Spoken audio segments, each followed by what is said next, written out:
Assalamualaikum warahmatullahi wabarakatuh.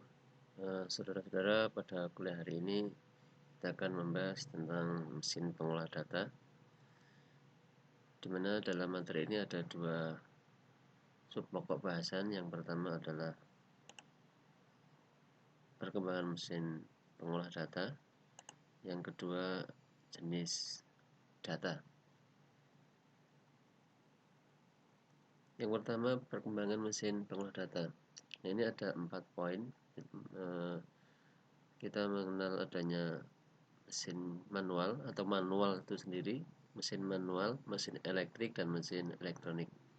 Nah, yang manual ini contohnya adalah kalau kita menghitung dengan jari, dengan toli, itu kan tanpa alat bantu apapun. Kita menghitung buah itu ya dengan fisik.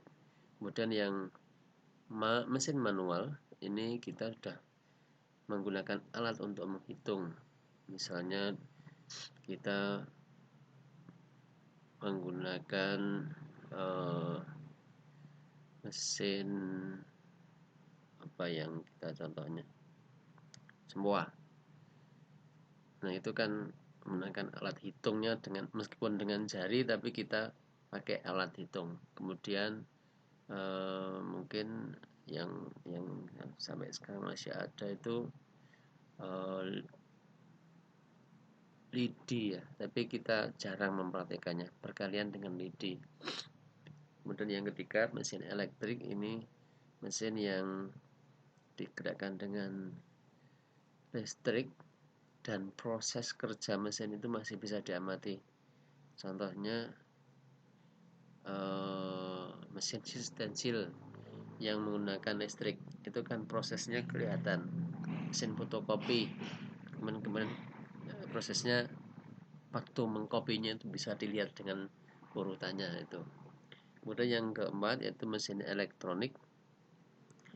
Itu mesin yang proses kerjanya itu sudah berdasarkan bot. Jadi kita menekan apa misalnya di keyboard, nanti sudah ada tenaga yang keluar. Misalnya untuk membuka pintu itu cukup dengan enter atau dengan remote control dan lain sebagainya. Ini yang mesin-mesin elektronik.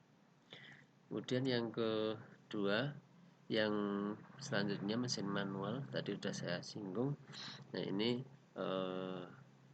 bisa toli counter. Ini kalau dulu manual, tapi sekarang sudah ada aplikasinya.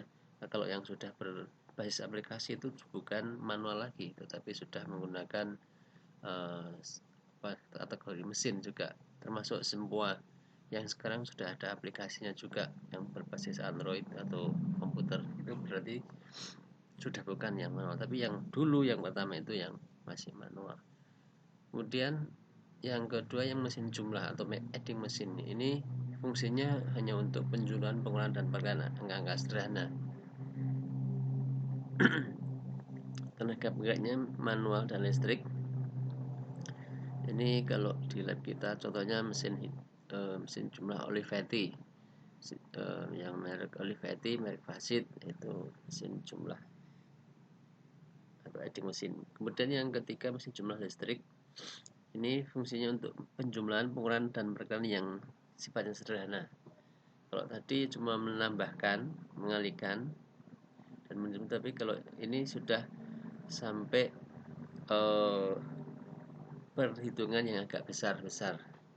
Contohnya kalau yang B tadi 50 kali 2, terus 100 kali 2 itu bisa. Tapi kalau yang kompleks, angka misalnya 2500 kali 3500 itu tidak bisa. Kemudian yang C ini sudah bisa, sedikit lebih kompleks.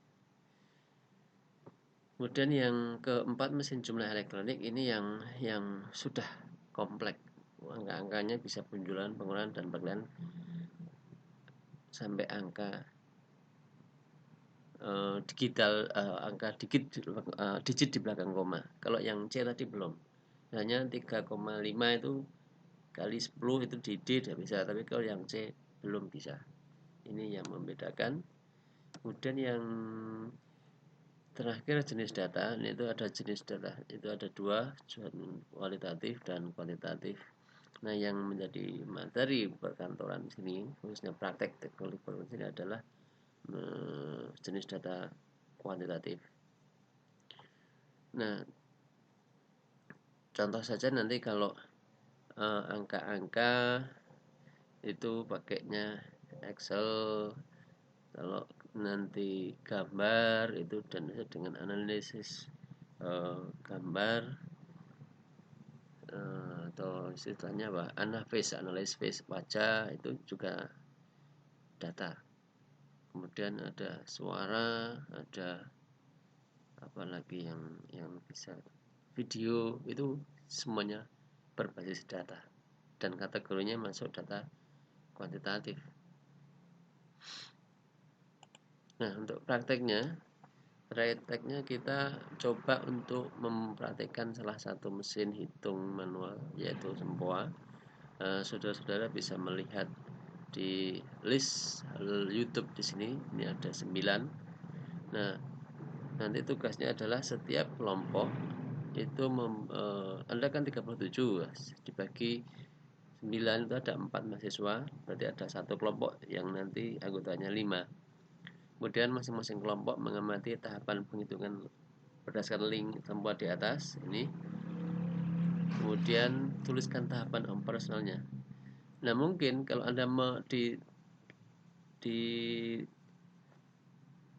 video 1 itu enggak kesulitan karena memang awalnya. Tapi kalau yang video-video 2, 3, 4 dan seterusnya sampai 9 itu mungkin perlu melihat video 1. Tidak apa-apa, jadi tidak fokus hanya sini saja atau ini saja, tapi kalau memang ada yang harus melihat video link lainnya silahkan. Tapi intinya masing-masing kelompok itu, kalau kelompok 2 ya nanti menangkap yang tahapan ini, yang ketiga kelompok ini, yang keempat ini dan seterusnya. Demikian perkuliahan hari ini saudara-saudara. Terima kasih. Assalamualaikum warahmatullahi wabarakatuh.